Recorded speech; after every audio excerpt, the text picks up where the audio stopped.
بسم الله الرحمن الرحيم الحمد لله رب العالمين والصلاة والسلام على رسول الله وعلى آله وصحبه ومن والاه أما بعد أيها الإخوة والأخوات السلام عليكم ورحمة الله وبركاته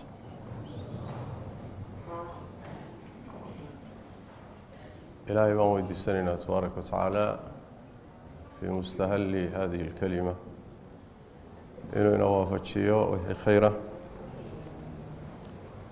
وحي الزلل يسم بالرحانة إنه نقى إلاليه عمل كان نقى إنه إلهي كردي وميد سايدرتي لولا تشيده كلمة سيدي هرب الله إعلاميي عنوان كيد وحوي الاختطافات أسبابها وسبل الوقاية منها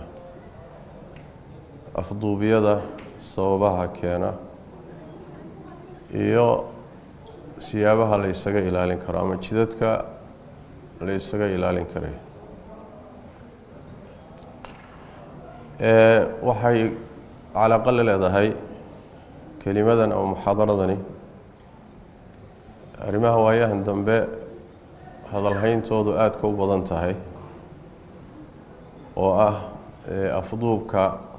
dadka loo geysto gaar ahaan dalkan aan joogno gaar ahaan magaalada Nairobi iyo magaalooyinka la midka ah oo waayahan aad loo hadalhayay warbaahinta iyo shaarica mujtamaca guud ahaan taasoo abuurtay agagax badan iyo xaalad cabsi leh dad badan ku abuurtay ilaa heer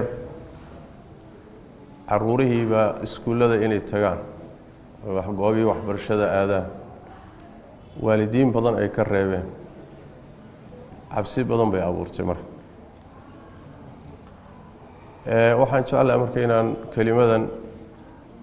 daahirada bal asbaabta keenta guud ahaan wax ka taabanno sidee la isaga ilaalin karaya waxaan ka hormaraynaa horta inaan muujinno ahmiyadda ay leedahay iyo mudnaanta nabadgelyadu ay u leedahay bulshooyinka iyo mujtamacaadkaasi ama muslim ha ahaadeen ama muslim yaysan ahaan nolosha bini aadamka lafdhabar waxaa u ah asaasna u ah amniga iyo nabadgelyada ilaahay nicamka bini aadamka uu siiyo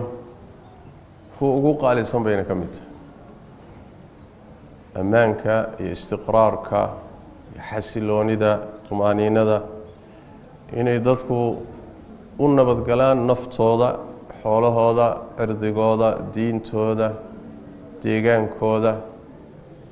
nolosha asaasiyaadkeeday ka mid tahay quraanka kariimka meelo ka mid ilaahay waa ku tilmaamay tabaaraka wa tacaala way ka mid tahay in Allah tabaaraka wa tacaala kaba hormariyayba arsaaqda bimaana bini aadamku ma jiri karo hadduu cunto iyo cabitaan waayo risiq hadduu waayo ma jiri karo saaitay haddana arsaaqda waxaa laga hormariyey iyo cunitaanka iyo cabitaanka amniga laga hormariyey quraanka meelo ka mid ah waxaa ka mid ah meelaha arrintaas alla ku tilmaamay markuu ilaahay ka waramayay fi suurati al-baqara qisadii nabiyullaahi ibraahim calayhi wa ala nabiyina salaatu wassalaam iyo ducadiisii uu u ducaynayay magaalada maka iyo dadkeeda الله وحده تبارك وتعالى وإذ قال إبراهيم رب اجعل هذا بلدا آمنا وارزق أهله من الثمرات من آمن منهم بالله واليوم الآخر إبراهيم وحده الرب يوم بلد كان واحد كدكتا مد آمنة مدت كيسو أمان كهلان وبلد الحرام ومكة وحكدم بيسيي ehelkiisana waxaad ku irsaaqdaa midhaha xaggooda yalaa dalaga soo baxa ilaahu dadka meeshan degan ka irsaaq gaar ahaan dadka Allah iyo maalinta aakhira rumaysan marka u fiirsan nabiyullaahi ibraahim calayhi wacalaa nabiyina asalaatu wassalaam ammaanka ayuu ka hormariyey arsaaqda. isla aayad kaleo fii suurati alqasas ku jirta alle waa ku tilmaamay macnaha isaga oo wuxuu rabbi yidhi tabaaraka watacaala waqaaluu in nattabici اlhudaa macaka nutakhaطaf min ardina awalam numakin lahum xarama aamina yujbى ilayhi hamaraatu kuli shayin risqa min laduna walaakina akarahum laa yaclamuun. waxay yidhaahdeen maxamedow haddaad hanuunka aada la timid ku raacno reemaka waay nutakhaطaf min ardina dhulkanagaa nalala kala dafi waa nala kala dafi. markaasaa ilaahay u jawaabo wuxuu yidhi awalam numakin lahum xaraman aaminan soo maanaan makaninin gacan gelinin maanaan dejinin xaram aamin ah way ammaan ku haystaan oo isaga sababtiisa ay naftoodii xoolahoodii ku nabadgelayaan. markaasaa alla wuxuu yihi yujbى ilayhi hamaraatu kuli shay waa arsaaqdii waay adduunka wixii dalag iyo midho ka baxoo dhanna la keeno oo loo soo qaado. marka ammaankaa la hormariyey arsaaqdaa laga dambeysay. alimaam ibnu kaiir caleyh raxmat ullah markuu masalada ka hadlahay aayadahaas uu fasirayay wuxuu sheegay sababta keentay in qur-aanku uu hormariyo ammaanka uu ka hormariyay amniga uu ka hormariyay arsaaqda. wuxuu leeyahay fabada'a biاlamni qabla اrisqi lisababeyn wuxuu ammaanka ugu bilaabay oo risiqa uga hormariyey laba sababood. sababta koobaadi waxa weeye lianna istitbaaba alamni sababun lirisqi lianna ammaanku inuu sugnaado xasilo sabab waxay u tahay in risiqa la helo. oo markii ammaan la helo maxaa dhacaya faida shaaca alamnu wastataba daraba annaasu fi اlardi. markii ammaan la helo oo arrintu xasisho oo cabsidu baxdo dadku marka way safrayaan waa la tijaaraysanayaa arsaaqdii baa la keenayaa. marka waxa weeye in la safro oo ganacsi la keeno oo beerihii baxaan oo arsaaqda la keeno oo kasabkaasi yimaado waxaa sabab u ah ammaankaa sabab u ah. saas daraaddeed ammaanku isagiiyaa sababu arsaaqdii sabab u ah saas waa loo hormariyey. waa midda koobaad. midda labaad wuxuu yidhi waliannahu laa yatiibu طacaamu walaa yuntafacu binicmati risqin idaa fuqida alamnu. sababta labaad ee loo hormariyey ammaanka loo hormariyey waxa weeye lianna cunta macaanaan mayso risqna lagu intifaaci maayo markii amniga la waayo. ammaanka haddii la waayo cunta kuu dhadhami mayso cabitaanna macaansan mayse risq nicmadiisuna intifaacsan mayse.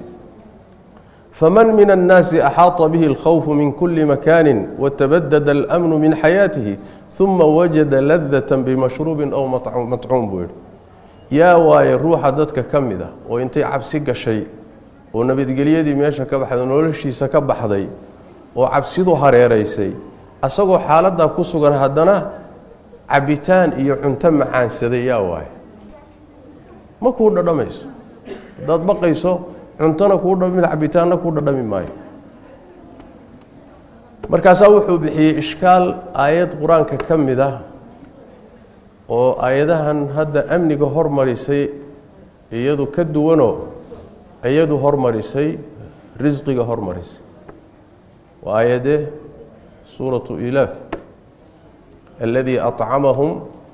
min juucin wa aamanahum min khawf. iyadu waxay hormarisay allihii ka ammaan yeelay gaajada cabsidana ka aamin yeelay. aladii acamahum quudiyey min juucin gaajo xaggeed wa aamanahum min khawf. marka ammaankiibay dib ka dhigtay risqii bay hormarisay. taasuu ka jawaabay. marka waxuu leeyahay jawaabtu waxa weeye suuraddaasi waxaa lagula hadlayay gaalada. wuxuu yihi wacinda mukhaaطabati haؤulaaءi yaxsunu اlbadءu biاlqaliili qabla اlkaiiri wabiاlyasiiri qabla اlcadiim. marka gaalada lala hadlayana waxaa fiican buu yihi hadalkooda in inta yar looga bilaabo in weyn intaan la gaadhin. shayga fudud in looga bilaabo ka weyn intaan la gaadhin sidaas daraaddeed maadaama gaalo la hadlay usluubka gaalada loola hadlaa saasa buu leeyahay almuhim aayadahaasi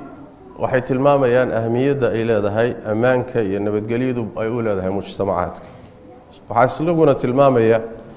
xadiidka nebiga sal alla alay wasalam bukhaari fi ladab almufrad iyo tirmidi ibn maajah soo saareen culimada qaarkood taxsiininayaan nebigu leh sal alla alay wasalam man asbaxa minkum mucaafa fi jasadihi aaminan fi sirbihi cinda quutu yowmihi fakaannama xiizat lahu dunya bixadaafiiriha ruuxii waa bariista asagoo oo jidhkiisu u fayow yahoo caafimaad qaba jamaacada iyo mujtamacuu ku dhex nool yahayna ammaan ku haysta maalinkaa wuxuu quudan lahaa iyo cuntadiisana haystaa adduunkii oo dhan meeluu jirayba dhammaantii in loo ururiyey baad mooddaa yacni wax ka maqani ma jiro dad caafimaadna haysato quudkaagana haysato ammaanna haysato nolosha daruuriyaadkeedu waa intaa marka diinta laga tago adduunyada waa intaa waay marka ammaanku wuxuu ka mid yahay asaasiyaadka nolosha la isku waafaqsan yahay mar kale qur-aanka kariimku wuxuu isku xidhay oo isku lamaaniyey bayna alamni waraqad alcaysh waxaa kaloo isku lamaaniyey bayna alkhawfi waljuuc gaajada iyo faqriga iyo baahida iyo nabadgelyo darradu way isleeyihiin dheregta iyo barwaaqada iyo nabadgelyaduna way isleeyihiin sidaa waxaa tilmaamaya aayadda allah tabaaraka wa tacaala uu ku tilmaamay fi suurati الnaxli wadaraba allahu maala qaryata kanat aaminaة muطmaئinaة yaأtiiha risquha ragada min kuli makan fakafarat biancumi اllah faadaaqaha allahu libaasa aljuuci wاlkhawfi bima kaanuu yasnacuun degmuu ilaahay ka sheekeeyey tusaaluu ku bixiyey waxay haysatay ammaan way xasiloonayd risqi waasicoo meel kasta uga imaanayana way haysatay u fiirso ammaanna way haysatay risq waasicana way haysatay ilaahay nicmooyinkiisii bay ku kufriday markaasaa ammaankiina waxaa looga dhigay cabsi baa loogu bedelay risqi waasac ah iyo noloshii wanaagsanaydna waxaa loogu bedelay gaajaa loogu bedelay marka gaajada iyo faqriga iyo baahida iyo nolol xumada iyo ammaan xumaduna way isleeyihiin ammaanka iyo nolosha wanaagsan iyo risqa waasacana way isleeyihiin saasay isugu lamaansan yihiin leanna meeshii laga waayo ammaan laga waayo nololi ma taallo waayo taariikhda markii dib loo raacana xadaaraadka iyo bini aadamka ilbaxnimadiisa iyo noloshiisu waxay hormartaa markii ammaan la helo istiqraar amniya markuu dhaco oo mujtamacaadku iyo afraaddu iyo umamku ay xasilaan markaasay intaaj yeeshaan wax soo saar yeeshaan markaasay hormariyaan markaasay muxuu ahay nolosha qaybaheeda kale hormartaa sidaas way macnaha waa masalo laysla ogol yahay saas daraaddeed alamnu min ahami aldaruuriyaati اlinsaaniya ama adaruuraati اlinsaaniya bini aadanka waxyaalaha uusan ka maarmin asaasiyaadka ugu muhiimsanee nambarka koobaad soo gelaya waxaa ka mid a muxuu ahay ammaankaa ka mid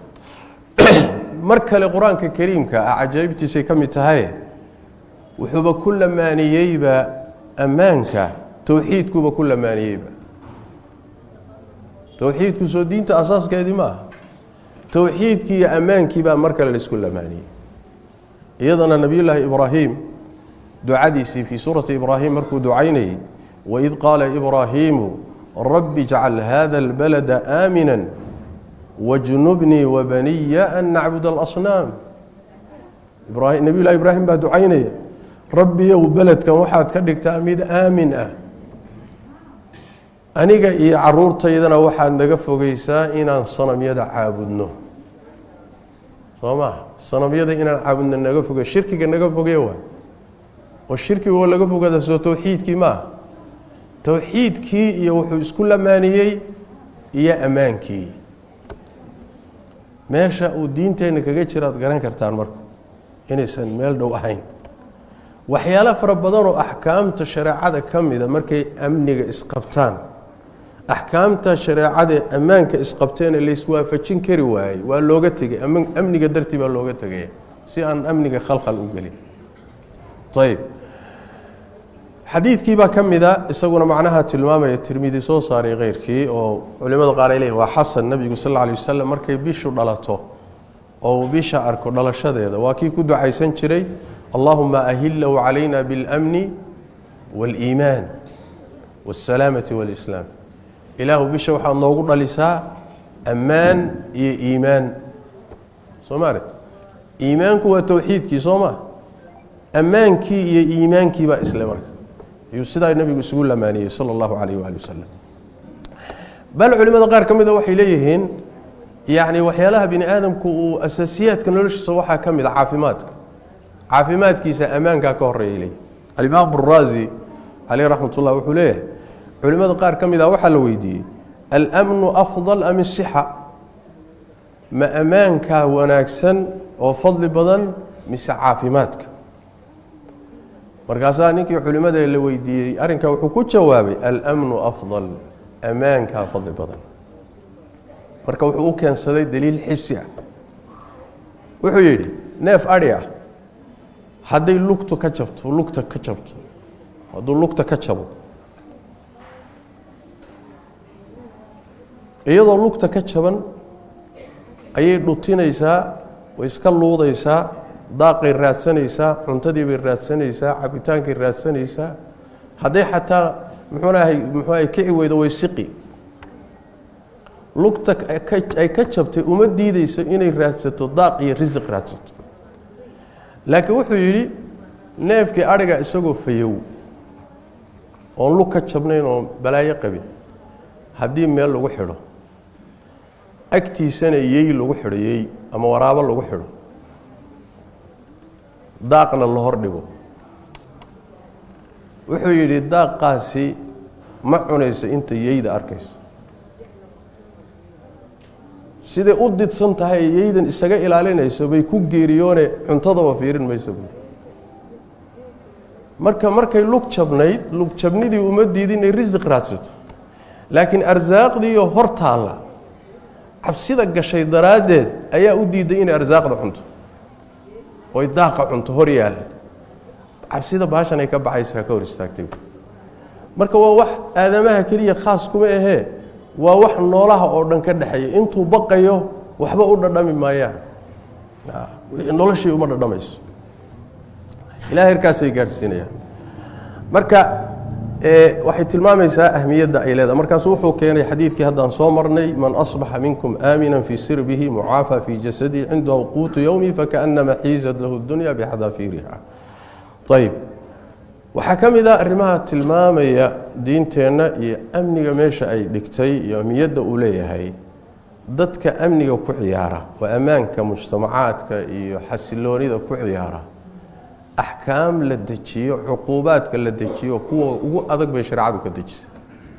oo aan turid lahayn naxariis lahayn waa midda ku timi suurat almaa'ida إنما جزاء الذين يحاربون الله ورسوله ويسعون في الأرض فسادا أن يقتلوا أو يصلبوا أو تقطع أيديهم وأرجلهم من خلاف أو ينفوا من الأرض ذلك لهم خزي في الدنيا إلى آخر الآية dadkaas dhulka fasaadinaya ilaahay rasuulkiisa la dagaalamaya dhulka fasaadinaya fasaadka ka shaqeynaya alla wuxuu yiri tabaaraka wa tacaala abaalkoodu waa in la laayo ama la salbiyo la daldalo ama gacmahooda iyo lugahooda si isdhaafa loo gooyo ama dhulka laga masaafuriyo ma tartiiba mise imaamka khiyaar u laho xaaladaha kala dooran kara waa mas'alo khilaaf fiqhi waaye culimadu ku kala duwan yihiin laakiin hadda gelimeyn laakiin muhiimadu wax weeyaan yaani wax loo yaqaan xiraabada xukunka xiraabada loo dajiyay dadka qutaacu turuqda ah tidka jidgooyada sameeya ammaanka khalkhal galiya magaalooyin ha noqoto baadiye ha noqdo dadkii ayba mari laayihiin noloshii kala socon laadahay oo ammaanka khalkhal gelinaya loogu talagalay kuwaas ayadu ka hadlaysa nabiguna sallallahu alayhi wa alihi wasallam kama fi sahihayn xadiidka Anas uu warinayo dhacdo waxa dhacday waqtiga nabiga sallallahu alayhi wasallam niman reer kulli ah ayaa nabiga u yimid sallallahu alayhi wasallam oo koox way islaameen marka magaalada Madiina yimaadeen way islaameen markii magaalada waxoogaa ay joogeen ayay ku xanuunsadeen magaaladii bay la yar qabsan waayeen waxaan la yiraahdo way ku daltabiyoodeen ama cudur galtiyeed baa ku dhacay yani meesha marka aadan garanaynin caloosha laga qabtay way ku xanuunsadeen markay xanuunsadeen buu nabigu wuxuu amray sallallahu alayhi wasallam fa amarahum an ya'tu ibila sadaqa wuxuu ku yiri geel waxa jira zakaa oo magaalada korkeeda daaqaya geela u taga geela isaga caanihiisana caba kaadidiisana caba yani wala daaweynaya kaadidiisana soo caba caanahana soo caba buu nabigu sallallahu alayhi wasallam maadaama magaalada ku xanuunsateen sidii bay yeeleen way bixeen caanihii iyo kaadidii geela markay ka dhargeen bay caafimaadeen waa ka boodeen markay caafimaadeen ayay marka waxay isku dareen inay diintiina ka baxaan ninkii geel jirka ah geela la joogayna ay dilaan geeliina ay dhacaan Soomaali bay ahaayeen talo geel dhacaas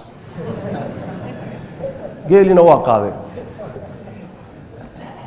Soomaali baa geel kala qaad waa baxeen marka nabiga sallallahu alayhi wasallam warkii baa soo gaaray markiiba ciidan buu ka daba diray rag orod badan waxa jira sanadkan akwacan in la dhihi jirayo fardaha ka dheereen jiro saxaabada kamid ah adigu ragii iyagoo geeli meel si wada laga daba tagay waa la soo qabtay waa la keenay soo qabtay nabiga loo keenay sallallahu alayhi wasallam geelina waa laga soo dhiciyay nabigu sallallahu alayhi wasallam marka wuxuu ciqaabay uquubo wuxuu mariyay inta la garanayo nabigu cid uu mariyay aanay jirin qata'a aydiyahum wa arjulahum lugaha iyo gacmuhu ka jaray wa samala a'yunahum indhahana uu ka saaray ruwaayada oo samara masamir kulul buu indhaha kaga gubay thumma lam yahsimhum hatta matu ruuxa marka nabar gaadho ama wax la gaarsiiyo dhiig baxayo waa la gubaa si dhiig u istaago waa la daayay ilaa ay geeriyoodeen meeshii ku dhinteen sababtu wax weeye dad wax layn kaliya ku gaabsaday sida looma ciqaabin dad ridda kaliya ku la yimidna sida looma ciqaabin laakiin mushkiladay sameeyeen wax weeyaan waxay isku dareen inta soo dambi oo ay kamid tahay dil iyo diinta ka baxeen iyo amniga iyo khalkhal galiyeen markaasuu nabigu sallallahu alayhi wasallam sida ula dhaqay sidaas daraadeed ahkaamta adag waxa looga dajinayaa halista iyo khatarta ay leedahay in mujtamacaadka iyo bulshooyinka amnigooda la khalkhal galiyo diinteenu meel adag bay ka istaagtay wax lagu khamaari karo ma wax la fududaysan karo ma aha laana wax weey noloshii asaaskeeda way inta hadaynu marka fahanay waa hordhac weey amniga iyo amaanka iyo nolosha bini aadamka meesha uu kaga jiro shariicadu gelisay aadamaha kale ee xataa muxuu ahay aan diinta rumaysanayn way ogyihiin kulligood gaal iyo muslima amaanka sidaas daraadeed hay'adaha dawladaha adduunka horaan iyo haddaba hay'adaha dawladaha ugu kharashka badan loogu dadaal badan yahay waa hay'adaha ka shaqeeya amaanka iyo amniga ka shaqeeya طيب انت كدب موضوعنا هذا نمادنو ويهن waxa aad u soo kordhay sidaan horeyba u sheegnay afduubka iyo shabakado dadka afduuba oo muxuu ahaay madax furasho weydiista mardila siyaabo kala gedisan u dhab haddaan isweydiina asbaabtu maxay tahay way badan tahay laakiin dhowr ka mid ah soo qaadanayna asbaabtu way kala duwan tahay asbaabta waxa kamid ah asbaab amniya oo waxa dhacaya dadka qaar kood inta la dafo oo la afduubto raad iyo raq meelay dhigeen in la waayo qaarna meydkooda meel laga soo helo arinta iyada ah muddo ka hor bay dal ku soo korodhay falalka noocaas qaar ka midana waxaa lagu eedayaa oo lagu tuunsan yahay laamaha amniga qaar ka mida gaar ahaan dadka mutahamka la tuunsan yahay oo ay ahayd sida nidaam ahaan u degan inay mariyaan maxkamad mariyaan oo dambiga ruuxa lagu soo oogo bedelkeeda waa la qaadayaa waa la dhuuminayaa waa la waayayaa ama meydkiisa meel laga soo heli ama marad iyo raqd midna la heli maayo taa way dhacdaa waa mid aad looga qayliyay oo mas'uuliyiinta iyo gaar ahaan muslimiinta inta badan ku dhacday dhalinyaradooda taa wax badan hadda lagama qaban karo talabaadi wax weeye asbaabta keenta waa asbaab dhaqaale iyo kasab يعني waxa weeyaa xoolaa laga raadiyaa afduubka oo iyada lafteeda noocyay ku timaadaa noocyada waxaa ka mid ah almunakafaat tijaariya inta badan waxay ka dhacdaa ragga ganacsatada waaweyn ganacsi ama fursad ganacsi baa la isku garbinaya markaasaa la iskaarijinaya waxaa la isu isticmaalayaa shabakadahan wax dila iyo gaangiskan iyo waxana la isu isticmaalaya inta badan waxay ka dhacdaa tujaarta waaweyn oo mesela fursadaha ama kontradaha dawladdu bixiso ama fursado tijaaro oo ganacsi xasad ba dhex maraya way is arkahayaan kadibna inay iskaarijiyaan baa dhici karaysa iskaarijinta marka waxa la isu isticmaalayaa si qarsoodi ah way dhacdaa sidaas oo kale dafida noocaas way ku timaadaa oo ujeedo dhaqaale waxaa ka mid ah ujeedooyinka iyo asbaabta keenta waxaa ka mid ah alxusuul calaa fidya maaliya ruuxan inta la afduubo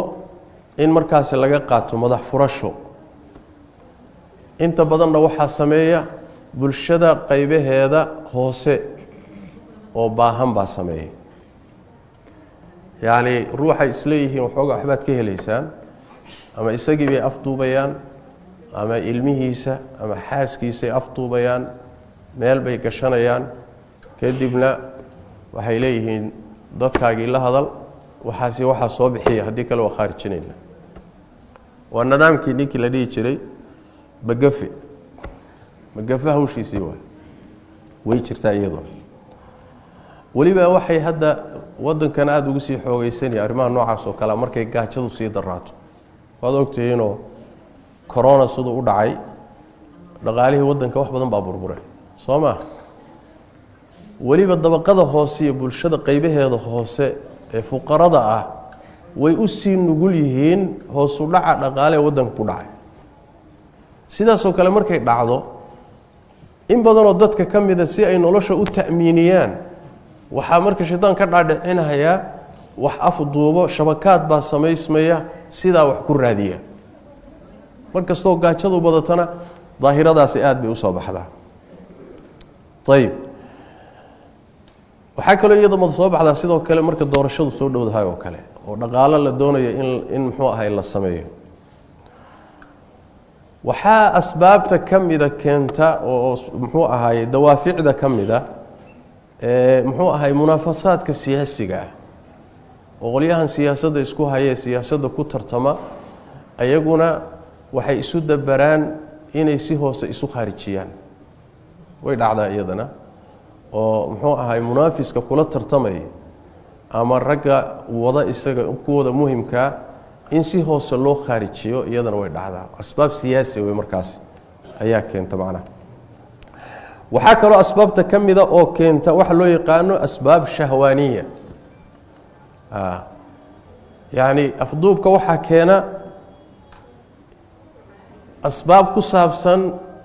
cid ujeedadiisu ay tahay inuu shahwo guto inta badanna qaybtaa waxay ku dhacdaa dumarka daxiyada inta badan dhibanayaasha ku gala waxaa ka mid dumarka weeyaan macnaha oo waxaa dhacaysa in ama gabadhii ama haweenaydii loo afduubto calashaani in shahwo laga guto oo la kufsado oo la faraxumeeyo iyaduna way dhacdaa oo markaa laga yaabo in ama sidaa lagu soo daayo markii laga danguto ama ay dhici karayso si aynan sir u bixinin in markaa la khaarijiyo ujeedadu markaa ujeedo maali ama dhaqaalana ma aha siyaasadna ma aha laakiin wax weeyaan uun shahwo ka guda waay ama shahwo ku guda waay ayaduna way dhacdaa tobadana dumarkay ku dhacdaa inahaas waxa la dhihi karaa waa asbaabta keenta dhaqaalaha noqoto madax furasho ha noqoto siyaasad ha noqoto amni ha noqoto asbaabahaas inta badan ayaa sabab u ah qaybta dambe haddaan u nimaadno see la isaga ilaaliyaa jawaabtu wax weeye qodobada soo socota waa qodobadan soo socota kow waxaa asbaabta ugu muhiimsan ah annaga gaar ahaan muslimiinta in aynaan halmaamin adkaarta iyo taxsiinaadka sharciga ah yani waxaa jira shareecadeennu inoo jidaysay adkaar galbihii iyo subaxdii iyo habeenkii iyo markaad gurigaaga ka baxayso lagu xirsi xidhaa jirta ruuxu markuu sidaa u xirsi xidho xagga min allaahi baa laga ilaalinaya haddii marka xirsi xidhkii aada halmaanto ama aadan garanayninba wax badan oo lagugu xifdin lahaa ama lagugu ilaalin lahaa baad waayeysa sidaas daraaddeed in aan xirsi xidhka laga tegin iyo adkaarta caruurta iyo da-yartana in la baro rag iyo dumarba taa waa qodobka ugu muhiimsan taba labaadi waxa weeye iyo arrinta labaad in la taxadaro oo taxadar la qaato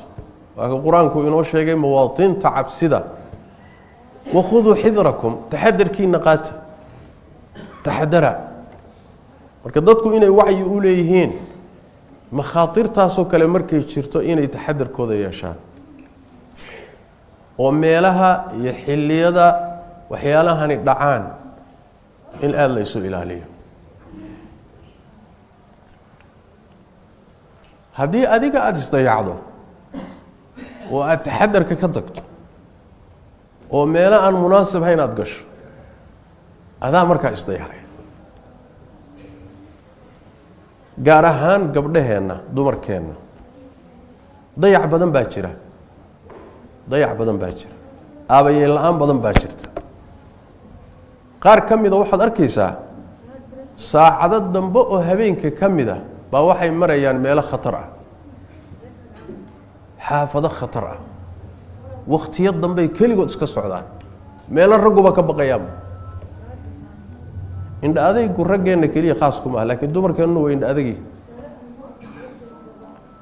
indha adaygu waa ka mariyey inay tahriibaan oy badaha maraan oo magafo u gacangalaan oo caalamka kale dumarkoodu waxoogaa waa yaro ursan yihin laakiin gabdhaheennu way indha adagii marka makhaadirta meelaha ay gelayaan ragga hubaysan baa lafahooda kala baqa xaafado waxaa jira nairobi ku yaalla oo lama galaay ah oo muxuu ahaay isku raran ah oo markaad ragtood dhex maraysa aada baqayso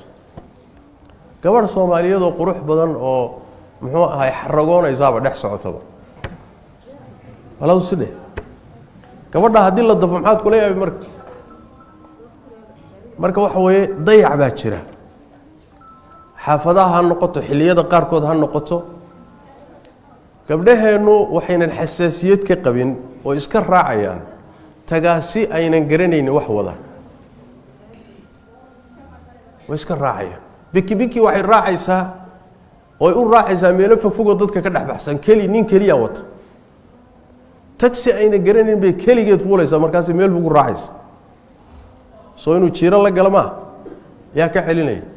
saa ay tahay waa gabadh soomaaliyeed oo qurux u dhalatay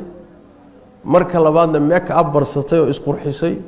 marka saddexaadna iscadrisay oo udgeysa waay soo ma marka in jiiro lala galo soo iyadu sabab ma ah iyadaa sabab u ah raggan ay saaran tahay baabuurka la saaran tahay ama bikibikida la saaran tahay ورق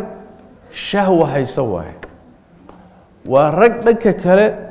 مساكين xoolo inay ka raadiyaan ay suurtagal tahay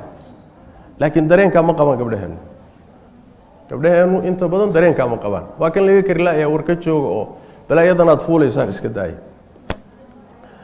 waxaad ku darsataan mujtamaca Kenyaanka ee aan la noolahay in badan oo kamida waxay rumaysan yihiin ruux Soomaaliya markay arkaan inay jeebabka dollar iyo dahab uga buuxo salada qabsada gabdhaha boorsadan yartaa soo maarto oo ay ku ritaan waxay ku shalaystaan iyo waxyaalaha yarka iyo kareemiyada ay ku ritaan boorsada waxay rumaysan yihiin dahab ka buuxo marka eedii oo sideedaba muxuu ahay la tuunsan yahay ayay hadana meelaha isdhigaysa Sooma marka kii hadda ka hor ay dhaheen qoliga kamida Soomaalidu Ilaahay ay caabudaan waa midka lacagta sameeyay dhahan midka lacagta sameeyay caabudaan baa marka mala ducadii buu Ilaahay inoo aqbalay hadda ka hor waagii ay Soomaalidu soo qaxday oo askartu aad u ereerin jirtay oo ay dadka dhibi jireen ayaa ruuxa Kenyaanka markuu ku shaxaadahay wuxuu ku leeyahay iko shida buu ku leeyahay iko shida Sooma iko shida marka Soomaali waa dad war badan waxay yiraahdeen Ilaahu iyagana shidaha u waay annagana shilin hanoo waay marka bala ducadii baa leeyo aqbal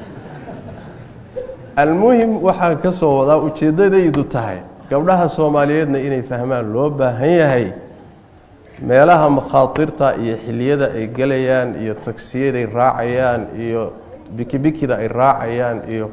waxyaalahaas oo dhan waa dayac gabdhaheenu ay ku jiraan oo ay adag tahay in laga karo waan arrin wacyi gali badan u baahan wadanka waa la gaajaysan yahay وانا halis waay waxa kamida qodobada loo baahan yahay in la qaato markay xaaladahan oo kala soo baxaan in qayb laga noqdo sidii loola dagaalami lahaa shabakaadka noocaas oo kala ah ee dadka dhibaatada u geysanaya wax afduubay madax furashada weydiisanaya ama dadka balaynay sidii xididada loogu siibi lahaa sababtu wax weeye haddii aan qayb laga noqonin oo ama wargelinta ama fadeexayntooda ama dadka in laga wacyi geliyo ama jihooyinka ku shaqo leh in warkooda loo gudbiyo markii la arko haddaan la samaynin waa daad wixii waa kordhaya berina wax weeye adigu ku saameynaya adigu ku soo gaaraya marka dambe waa daad socdo waay wixii marka waxay u baadan tahay bulshadu inay yeerato wacyi amniyaho waxyaalaha noocaas oo kala ah kaliya inaan lagu halaynin ani ma khusayse hadiiba aad muxuu ahay wax ka ogaatay inaan qayb ka noqono la dagaalankooda iyo tirtiridooda waxa laga yaabaa mujtamac muslimeenu nahay inay inaga dhadhacsan tahay muxuu ahay waxyaalaha noocaas oo kale ah in madaxda iyo dawladda iyo lagala tacaawuno waxa noocaas baabiintiisu in ayba diinteen halis gelinayso saxna ma arinta iyada amaanku muslimka iyo gaalkaba waa la wada leeyahay waana loo wada baahan yahay sidaan hadda ka soo hadal maadaama ay sidaas tahay cidii dhibaato u geysanaysa waa in si wada jira looga hortago waa nabigeennuna salawaatu rabbi wasalaamu calayhi xilliyadii uusan awood lahayn bal intaan loo waxyooninoo ka hor nabigeenu sallallahu alayhi wa sallam wuxuu ka qayb galay shir ay adeeradii isugu yimaadeen beelihii Maka deganaa ay isugu yimaadeen oo xilful mutayyibin la dhihi jiray ayuu nabigu ka qayb galay odayaashii gaalada isu yimid odayaashii markay isu yimaadeen waxa laga tashanay oo laga wada hadlayay shirka isaga ah dadka laga gardaran yahay in loo hiiliyo dadka tabarta daran in loo hiiliyo inaan magaalada Maka cidna lagu dulmiyin yaa heshiiska gaaraya odayaashii gaalada ahaa ee qabaa'ish nabigu shirka uu ka qayb galay isagoo dhalinyaro ah intaan loo waxyoonin yuu ka qayb galay adeeradii buu la socday nebigu sal alla alay wasalam markii loo waxyooday kadib wuxuu leeyahay famaa uxibu ana lii xumura nacam wainii ankuhuhu ballankii waagaa odayaasha gaaladii ay galeen hadda inaan jebiyo oo xoolo qaaliya ku bedasho ma jecli buu nebigu sal alla alay wasalam bimacnaa wax weeyaan lama fiirinayo shaygani maadaama uu maslaxo sharciya xaqiijinayo waxaa la fiirinayaa masaalixda uu xaqiijinayaa la fiirinayaa laakiin yaa fulinaya lama fiiriyo ma garat yaa dejiyey oo gaadhay lama fiiriyo laakiin maslaxo sharciyuu xaqiijinayaa amnigeedu u baahantuu xaqiijinaya waa inaad marka qayb ka noqoto waa sidii loo adu ilaalin lahay ibnu lqayim caleyh raxmat ullah kitaabkiisa zaadulmacaadka qisadii xadiiatu waxaan u jeeda xadiid sulxu lxudaybiya heshiiskii xudaybiya nebigu sal alla alay wasalam uu la galay quraysh sanadkii 6 ee hijriga waa tii nebiga sal alla alay wasalam siduu u socday markuu magaalada maka kor tagay isagoo cumro u socda hashiisii ay fadhiisatay socon weyday markay hashii socon weyday oo la canaantay oo si walba la yeelay oo kici weyday horey u socon weyday ayaa dadkii waxay yidhaahdeen oo inta si kasta loo canaantay kici weyday ayaa waxay yidhaahdeen khala'ati alqaswa hashii nebigu sal alla alay wasalam way daashay qalaada waxaa la yidhahdaa neefku markuu intuu iska fadhiisto uu muxuu ahay kici kari waayo socon kari waayo markaasaa nebigu sal alla alay wasalam wuxuu yihi maa khala'at alqaswa wamaa daaka laha bikhuluq buu nebigu sal alla alay wasalam mana ayna daalin mana aynan fadhiisanine dabeecadna umaba ah inay daashee walaakin xabasaha xaabisulfiil buu nebigu sal alla alay wasalam laakiin allihii maroodiga xaramka ka qabtay ayaa iyadana celiyey oo qabtay buu nebigu sal alla alay wasalam markaasaa rasuulku wuxu uhi sal alla alay wasalam waladii nafsii biyadihi laa yas'aluunii khudatan yucadimuuna fiiha xurumaati illaah ilaa acطaytuhum iyaaha ilaahayga naftaydu gacantiisa ku jirtaan ku dhaartay nimankaa quraysheed ee gaalada ah tilaabo kastoo i weydiistaan ilaahay beydkiisana ay ku weyneeynayaan waan ka yeeli buuhi wax kastooy maanta i hor keenaan oo beydkaa ilaahayna weyneyni oo qorsho soo jeediyaan waan ka aqbali buu nebigu sal alla alay wasalam intaa markuu nebigu go-aankeeda qaatay kuna dhawaaqay uma zajaraha fawahabat hashii kici lahayd waa la canaanto way boodayba kadib nebigu dhinac buu u leexday meeshii buu degay oo meesha wadahadalladu ka dhaceen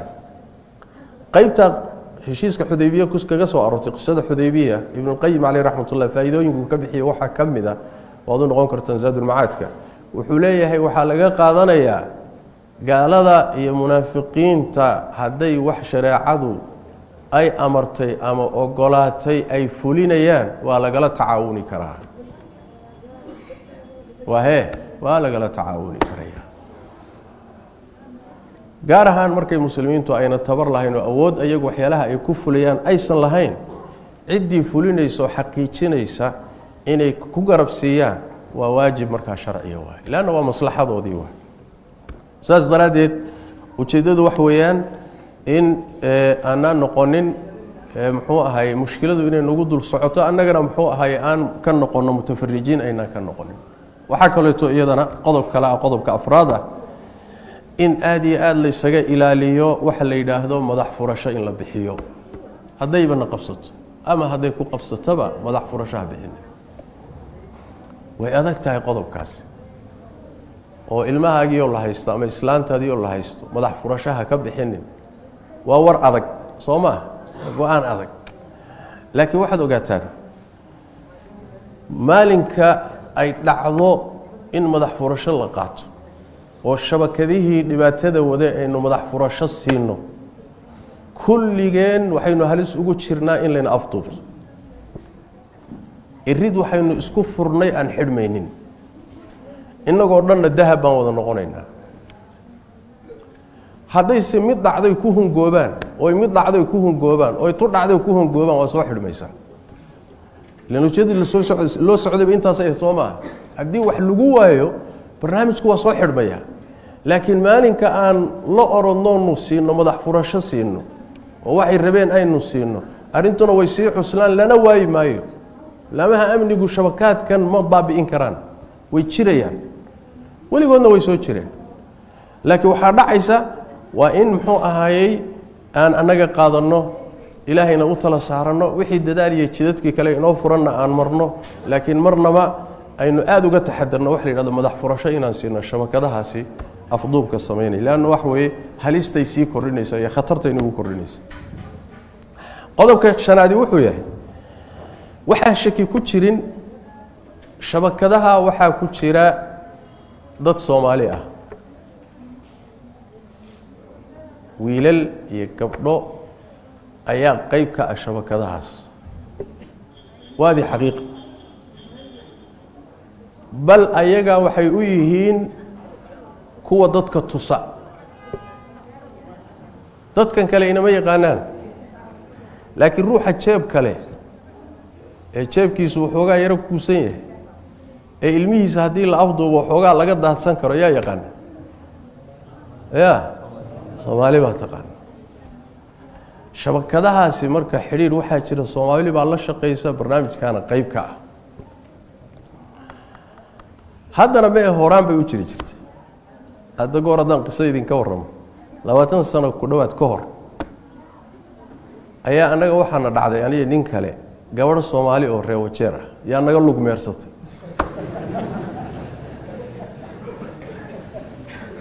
marka aniga nin kale oo kala casada baan guri baan kireysan rabnay oo aan u rabnay lodge ahaan baan u rabnay hotel ahaan inaan u kireysan marka niman baa intay gurigii documenti beenbeena u samaysteen ayaa wax guriga naga iskale documenti beenbeena way samaysteen kibaandooyin waafaqsan documentiga oo iyaguna feegana way soo samaysteen lawyer feegana toonkay ku samaysteen shabakadii baan naga gal shabakada marka waxa hormuud oo anaga kalsooni galiyay gabadh Soomaali ah oo say u labisantahay haddaad aragto waliga aadan dhahaynba tana balaayadan ka shaqeysaba ayaa la socota marka anaga waxa naga dhaadhacday masaakiin baa iska ahayne gabadh Soomaaliyeed baa intay idin shirqoosh bayniman idin shirqooli marnaba naguma soo dhacay bas heshiiskii waa la saxiixayaa baa la yiri lacagta soo qaada lawyer-ki toonkaana lagu ballamiyay markaan meeshii tagnay lacagtiina aan wadno ayaa la heshiis baa lahaay lacagtiina laga qaaday baa dhinacyaha laga dusay annagoo meel banaan taageer baan isarag amin galabnimo way qor casar gaabada waa Nairobi markaas waxaan bilownay inaan lafaha naga la fakado war lacag iyo xoolo ma jiraan bal la feerayaa la dilinay in carsi arban gal barnaamijka waxa ka shaqeysay oo isku xidhiidhay gabadh Soomaali ah waa 20 sano taqriiban ka hor way ku dhowday marka gabdho Soomaaliyeed baa qayb ka ah wiilal Soomaaliyeed baa qayb ka ah barnaamijyadan shabakadahan qayb ka ah waxaan ula jeedaa marka macluumaadka idin siinaya Soomaali way hagu kalsoonaanina ilaa moogtahay Soomaalina waa isaga kalsoonaanaba oo gabadha quruxda badan naga isaga kalsoonida iska siinayba labiskeeda iyo quruxda Soomaali weeye iyo waxana isaga kalsoonaan marka tawaamid midda labaad weeye dadka shabakadaha ku jira ee Soomaalida ah ee aynu naqaano iyagana waa inaan qarinin oo inaan hoosta gashanin laana Soomaalinimadooda waxba inugu biirin mayso ehelnimadooduna waxba inugu biirin mayso Soomaa waa mufsidiin mujrimiina waay waxba marka ugu tari maayaan hadii laakiin hoosta aan gashano oo aan qarsanno inaga inugu soo noqoni nabigana xadiiskiisi waa kii ahaa sahih muslimka ku yaalay la'ana Allahu man awa muhdithan ruux wa fasaadinayo wax kharibay ninka hoosta gashaday oo gadaal marsaday lacnad Ilaahay ku dhaco waad ogeydeen wixii naga qabsaday muxuu ahay dhalinyaradii super powerka halkan isli soo garan maysaan wixii inaga qabsaday waad ogeydeen waxaana wax kala ma ahay wiilal yar oo dhalinyaro ahaayeen oo wax laga qaban karee laakiin waalidiintii dhalay iyo qaraabadoodii baaba laga hoos bixin kari waayay Islii Business Community culimadii masaajidda ka hadla si kasta hal la yeelo dawladda ha loo gudbiyo hal la qabto hal la xidhxidho markii la xidhxidho la qabto qabiilkii baa u gurman odayaashii baa ordi aabihii iyo qaraabadii baa iskaashan dhaqaalaha la ururin 1 milyan baa la geynayaa maxkamadda ama la geynayaa stationka waa la soo deynayaaba maalinta xigtana meeshii buu taagan yahay dad ku dilaya oo mindidii iyo tooridii la taagan yahay odaygii dhalay iyo islaantii dhashay ma aqaan ma waxaan soo dhacay wax ka qayb ka leeyihiin oo la qaybsanayaan garan mayso mise waalidnimo u baahays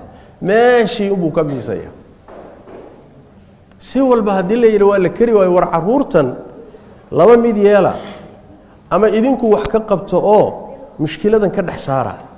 masaafuriya si uu yeela ama xabsiga ha ku tarbiya qaateena xabsiga way ku hagaagi oo bini aadanka halaaway baa xabsiyada ku hagaagay xabsiga u daayay dhibaatadooda si looga badbaado nag waa la kari waalidku waxay soo istaageen ilmahayga waa la masabidayaa dhibaato ma qababa markii dambe waa ka kooxuhu ku soo baxeen oo markii qaar meesha lagu laayay kala carar baa ka dhacday muqdisho ka tuur hargeysa ka tuur boosaaso ka tuur kala eri marka waa khalad dadka khariban ee wax kharibaya inaga dhashay inaan hoosta gashano ama gadaal marsano ama macluumaadka ku saabsan wax ka qabashadooda aynu qarqarsanana waa qalad ilaynu iska aaminana waa qalad labada arimoodna iyadana waa arin u baahan baraarujin u baahano mushkilada wax ka qabashadeeda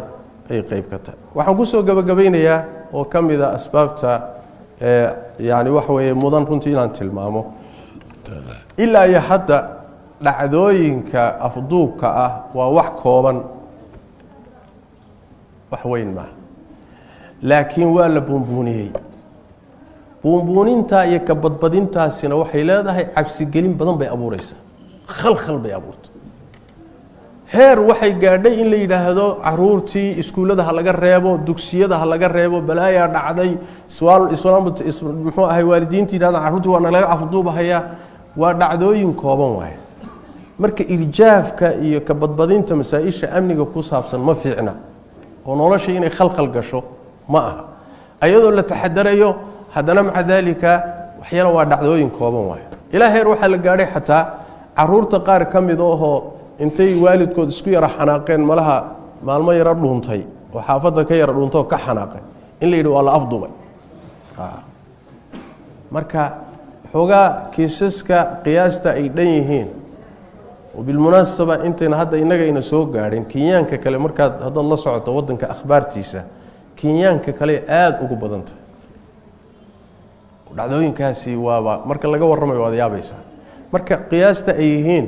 wax weyn wali ma ah mujtamacu sidoo badan yahay dalku u balaaran yahay iyo waxyaalaha hadda laga sheekaynayo kees iyo laba kees saddex kees iyo wax hadda khalkhal nolosha la geliyo ma aha irjaaf iyo cabsi badan iyo ruucb iyo argag